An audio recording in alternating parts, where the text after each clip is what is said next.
Good afternoon, YouTube.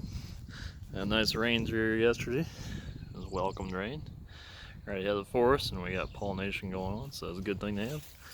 And today I'm looking at some combines. This is a brand new S770 on the dealer lot. This particular one has the standard grain tank. This particular one has the optional 750 rears, and these are a Firestone tire. But it is a two-wheel drive.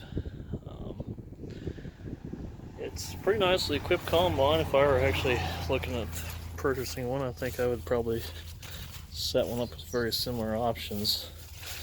This is new to the 700 series, and these are like a high-speed camera, and it evaluates the grain coming in and allows you to make adjustments on the go. And this particular machine would be going up hand in hand with a 7240 case IH.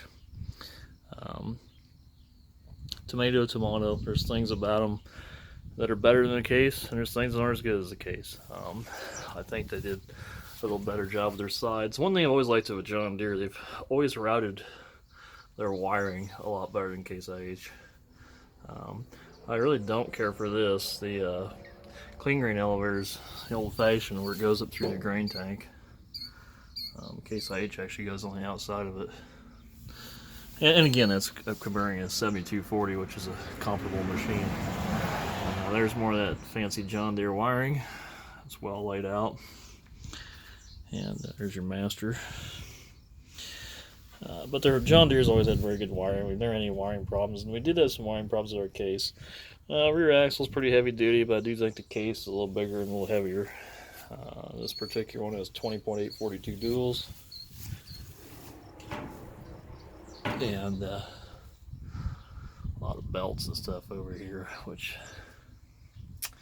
I never much cared for on these machines. And I know that one belt you have to change. You can see there's a pulley up in there. You have to change that for corn and beans on these. But yeah, overall nice machine. And these 700 series are the new S series. They're majorly improved over the old S series, like the 600s. There's one there. That's a 780. Which has a grain rethreshing system, whereas the 770 just has a return grain system on it. Let's see if I can open this one up here, this 780. They improve these side panels a lot. Yeah, there's the regrain threshing system. This is exclusive to a 80 or 90. They got like a little cylinder in there. And instead of just returning to sieves, they return to a rotor. So it takes, their theory is it takes capacity away from the machine, putting it back to sieves. So they try to run it with their own system.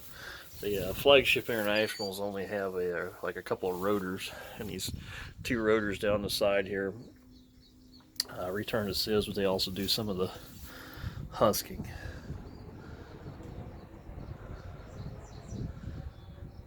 Anybody can hear that. It sounds like drag races to the south of this dealership, so I'm going to have to kind of check that out in a minute.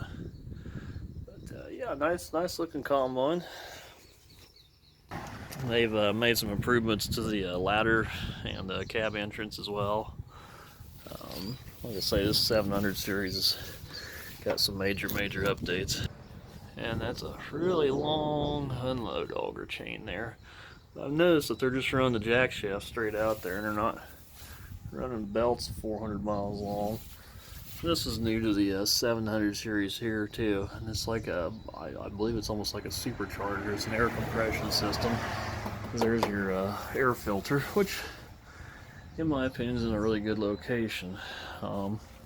Again, you got more of that good John Deere wiring on. Internationally, they have the CVT drive, which is nice because you don't have all this rotor drive belts and all this kind of stuff where I kind of feel it's old technology. So I do like the CVT drive technology of the Internationals. There is a header clutch there, And that thing can be problematic on John Deere's. I know our 60 series was problematic, they just wear out. CVT drives quite a bit better design on the International than these belts. And the fan down here, cleaning fan for the sieves, is also belt drive on John Deere, where International's hydraulic, so International's got them beat there as well.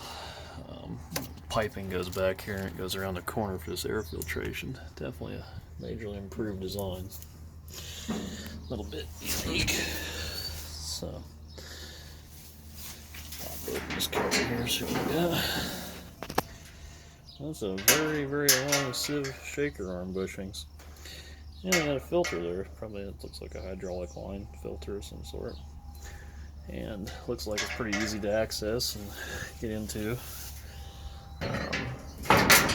All these companies have made a lot of improvements to these combines over the past few years. You know, you look at this 700 series, you're seeing stuff like this grease that being moved out here is probably previously hard to locate. It looks like it goes up into this pulley or block there, and stuff like that's majorly improved on all the brands. The John Deere has made a lot of improvements, you know, across the board.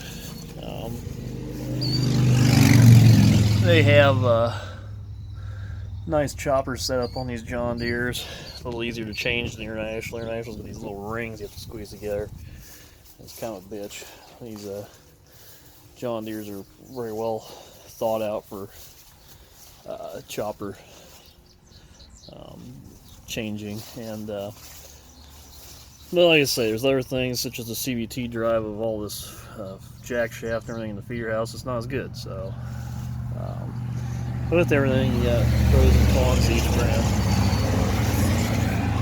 This is a better than an International. You got single point hookup. It's a true single point hookup. International, you still got to hook your wiring up. And I see John Deere's changed these tilt cylinders to a vertical cylinder now, so that's updated. And they've went to a 4-strand feeder house here, but they did theirs better than International, because on John Deere they put the two outsides closer and they gap the center. International's 4 evenly spaced, and they've got a cast bar in them. The International was using a stamped bar, but see, they've now changed theirs too. And these John Deere's, they've pivot in the back. These feeder houses, they pivot in the back. I'll open this up. This is a piss poor deal here. It's right hand chain. These John Deere's pivot in the back. Here's the feeder house 4 pivot. They're back here. And instead of just having the little arms in the front, like an International attaches here, and it allows that drum to have a lot more power and flex better on a John Deere. There's the oil cooler, transmission. These are pro drives. That's something International needs to adopt. And this one here has got the cylinders up underneath for the header tilt angle on the go. So yeah, some things on the feeder house are a lot better on John Deere, and other things are a lot better on International. Typical story. Gain something on one brand, lose it on another. Every single brand seems to have a pro and con. Just like I say over and over again. Take your pick, and there's no clear winner as to one brand has everything and another has nothing. Look inside the cab here. And this is the best part of a 700 series. They have made so many improvements. Oh, this one's got the extended monitor, but this cab is so improved over where they were. Seat comfort, cab comfort. International's got a good cab, but this new multi-handle and the way it ergonomically lays out is just beautiful. They have a home run here. John Deere knocked it out of the park with that one, and they went over to electronic. I don't think they have the cables anymore. They do have a 3-position throttle. I never cared for that. I wish you could ramp the throttle up or down. There's your Pro Drive, parking brake. This is well laid out. Besides maybe the lack of a throttler, maybe they should put a little switch here or something, you know, full throttle, or they could change that. But the rest of the cab is a slam dunk. This is a nice machine here. Definitely nice. So props to John Deere engineers and getting the ergonomics and everything laid out on these new cabs. I'll tell you, this is just about as nice as it can get. Yeah, so my overall opinion is the cabs are better than Internationals, and again, that's my opinion. The unload augers, you know, they've both made huge improvements. The International's got a hydraulic spout you can get. Choppers and stuff are a little better design on John Deere, but they're in some ways maybe not as good either. John Deere has shoe augers, International does not. International has CVT drive, John Deere does not. But the John Deere has better wiring in them. So pros and cons of both models. But this one here would be competition with the 7240Ks. Either which way you go, very nice machines. I do think a John Deere cornhead is superior to an International cornhead. Well, I know that for a fact. The International's made some improvements, but they by no means cured them. But any rate, nice improvements on the S770 series. And this is a two-wheel drive 780, and the 80s have a bigger hub, even on a two-wheel drive, than a 70 has a small hub. But anyway, thanks for letting me yammer on here. Again, nice machines.